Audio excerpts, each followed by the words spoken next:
Good morning, dear students. Today I am going to start new chapter number 11, and the name of the chapter number 11 is The Selfish Giant. You already know what is the meaning of selfish. Selfish की meaning आप लोग जानते हो, स्वार्थी, और giant मतलब राक्षस. Giant मतलब क्या है? राक्षस. तो इस स्टोरी में हम क्या पढ़ने जा रहे हैं? The selfish giant. एक ऐसे जाइंट की स्टोरी पढ़ने जा रहे हैं जो कि बहुत ही क्या है? स्वार्थी है. So let us begin the story. In the story the selfish giant, the giant is considered to be selfish at the start of the story. तो ये जो हमारी स्टोरी है, कहानी है, द सेल्फिश जाइंट, इसमें स्टार्टिंग में जो सेल्फिश जाइंट है वो बहुत क्या है? स्वार्थी है. इस कहानी के स्टार्टिंग में सेल्फिश जाइंट को बहुत स्वार्थी दिखाया गया. तो स्टार्टिंग में सेल्फिश जाइंट क्या था? बहुत स्वार्थी इंसान था. But he shifts from being selfish to being humble, compassionate and kind. He learns to appreciate children and grows to love them at the end. लेकिन इस कहानी के अंत में जो सेल्फिश जाइंट, जो कि सेल्फिश है, इस कहानी के अंत में ये जो सेल्फिश जाइंट है ये क्या बन जाता है? काइंड बन जाता है और हम्बल हो जाता है. और इस कहानी के अंत में वह एक अच्छा इंसान बन जाता है, एक दयालु प्रवृत्ति वाला इंसान हो जाता है, और बच्चों को अप्रिशिएट करता है, बच्चों को खुश कर देता है, बच्चों को अपने ग्राउंड में खेलने के लिए अलाउ कर देता है. Every afternoon as they were coming from school the children used to go and play in the giant's garden. कह रहा कि एवरी आफ्टरनून मतलब बच्चे जब स्कूल से छूटते थे, तो स्कूल से छूटने के बाद एवरी आफ्टरनून को बच्चे स्कूल से छूटने के बाद जो सेल्फिश जाइंट का एक बहुत बड़ा गार्डन था, सेल्फिश जाइंट ने एक बहुत बड़ा गार्डन बनवाया था. उसमें बहुत सारे फ्लावर्स लगवाए थे, बहुत सारे फूल थे. तो सारे बच्चे स्कूल से छूटने के बाद सीधा सेल्फिश जाइंट के गार्डन में जाया करते थे, और वो वहाँ पर जाकर आराम से खेला करते थे और इंजॉय किया करते थे.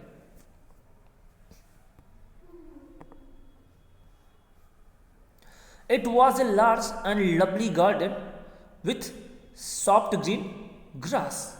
और वो जो गार्डन था, जो सेल्फिश जाइंट का गार्डन था जिसमें बच्चे जाकर खेला करते थे, ये गार्डन बहुत ही लार्ज था, बहुत ही बड़ा था, और बहुत ही लवली था, दिखने में बहुत सुंदर था. With soft green grass. और वहाँ की जो ग्रास थी वो क्या थी? बहुत ही सॉफ्ट और ग्रीन थी, बहुत ही कोमल और हरी हरी घास थी उस गार्डन में. बहुत अच्छा गार्डन था. Here and there over the grass stood beautiful flowers like stars. और here and there मतलब सब जगह वो जो ग्रास थी उसके ऊपर क्या खड़े हुए थे? फ्लावर्स. तो पूरे इस गार्डन में फ्लावर्स खड़े हुए थे, और फ्लावर्स, ब्यूटीफुल फ्लावर्स वहाँ पे ऐसे खड़े हुए थे जैसे लग रहा था क्या हो? स्टार्स खड़ा हो, तारे खड़े हो. तो उस गार्डन में बहुत सारे सुंदर फ्लावर्स खड़े हुए थे, सुंदर सुंदर फ्लावर्स ऐसे खड़े हुए थे, और उन सुंदर फ्लावर्स को दिखने के बाद ऐसा लगता था कि ये क्या है? स्टार्स चमचमा रहे हैं.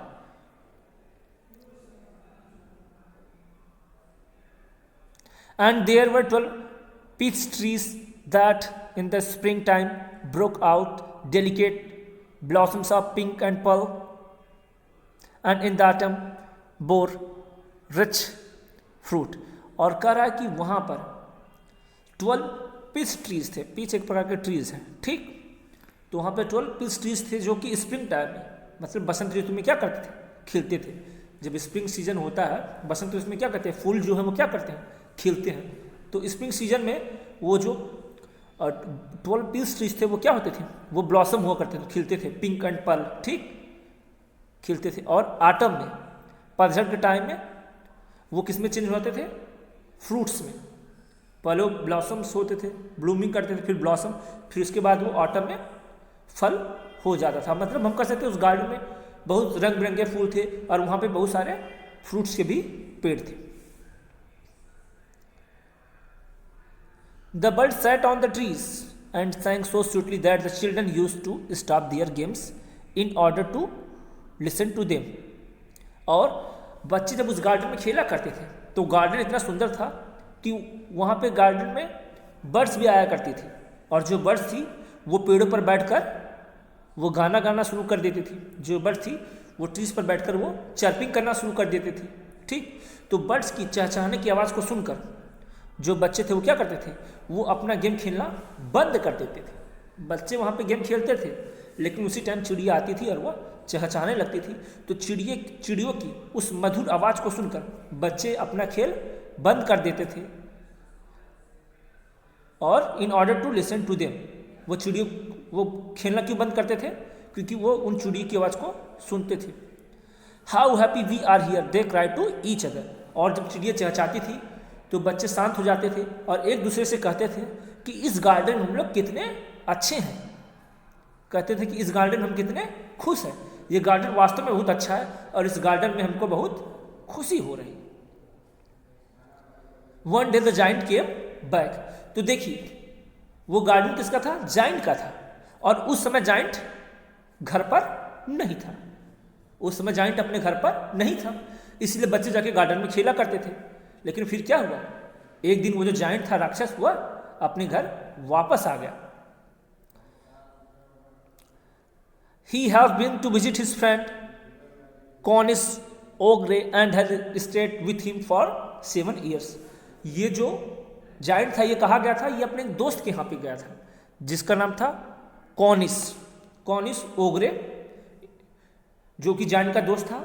जाइंट उसके यहाँ गया था और उसके यहाँ वो करीब 7 साल रहा। मतलब जाइंट को अपने घर और अपने गार्डन आए 7 ईयर्स हो चुके थे। वो कहाँ गया था, अपने दोस्त के यहाँ पे, कॉनिस के यहाँ पे, और वो उनके साथ कहाँ तक कितने ईयर्स तक रुका, 7 साल तक। मतलब जाइंट अपने दोस्त के यहाँ पे 7 साल तक रुका हुआ था। After the 7 years were over, और जब 7 वर्ष पूरे हो गए, 7 वर्ष पूरे होने के बाद, he had said all that he had to say, for his conversation was limited and he was determined to return to his own caste. तो अब अपने दोस्त के यहाँ पे वो 7 साल रहा और फिर उसके बाद उसने अपने दोस्त से कहा कि अब मैं अपने घर वापस जाना चाहता हूँ, अपने किले, अपने घर वापस जाना चाहता हूँ। और वो क्या हुआ, वो अपने घर वापस आ गया। When he arrived, he saw the children playing in the garden. और वो जब जाइंट अपने घर वापस लौटा तो उसने देखा कि उसका जो गार्डन है, उस जाइंट के गार्डन बच्चे लोग क्या कर रहे थे, खेल रहे थे। उसने देखा कि बच्चे क्या कर रहे थे, खेल रहे थे। What are you doing here? He cried in a very gruff voice. gruff मतलब होता है हार्ड, कठोर, कर्कश आवाज में। तो जब उस जाइंट 7 साल के बाद वो अपने घर वापस लौटा तो उसने देखा कि गार्डन में बच्चे खेल रहे थे। तो बच्चों को देखकर उसने कर्कश आवाज में कहा, ऊंची आवाज में कहा, बच्चों को डांटते हुए कहा कि तुम लोग यहाँ पर क्या कर रहे हो। And the children run away, और जब बच्चे उसको देखे तो बच्चे वहां से क्या हुए, भाग गए। My own garden is my own garden said the giant. Giant ने कहा कि यह गार्डन किसका है, मेरा है। Anyone can understand that and I will allow nobody to play in it but myself. उस जाइंट ने कहा कि यह गार्डन मेरा है, इसका मालिक मैं हूं। तो एनी वन कैन अंडरस्टैंड, इस बात को कोई भी समझ सकता है। और उसने कहा कि मैं अपने गार्डन में किसी को खेलने के लिए अलाउ नहीं करूंगा। उसने कहा कि मेरे गार्डन में मेरे अलावा और कोई भी नहीं आ सकता। तो उसने कहा कि मेरे गार्डन में मेरे अलावा और कोई यहाँ पे आ नहीं सकता, क्योंकि यहाँ का मालिक मैं हूं। So he built a high wall around it and put up a notice board. और फिर उसने क्या किया, उस जाइंट ने अपने गार्डन के चारों तरफ एक बहुत ही ऊंची दीवार बनवा दी ताकि कोई इसके गार्डन में आ ना सके।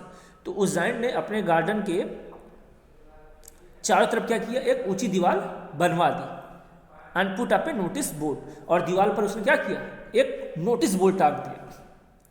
और वो नोटिस बोर्ड क्या था, ट्रेसपासर्स विल बी प्रोसिक्यूटेड। तो उस गार्डन ने, उस जाइंट ने अपने गार्डन के चारों तरफ एक ऊंची दीवार बनवा दिया और दीवार पर एक बोर्ड टंगवा दिया। और उस बोर्ड पर क्या लिखा गया था, ट्रेसपासर्स विल बी प्रोसिक्यूटेड। उसने कहा कि जो अतिक्रमण करेंगे उनको दंडित किया जाएगा। मतलब उसने कहा कि जो कोई भी इस गार्डन में आने की कोशिश करेगा या जो कोई भी इस गार्डन में आएगा उसको क्या मिलेगा, पनिशमेंट मिलेगा, दंड लगेगा। और उसने ये क्या किया, ये नोटिस बोर्ड अपने उस दीवार पर चिपका दिया ताकि कोई भी उसके गार्डन में आ न सके।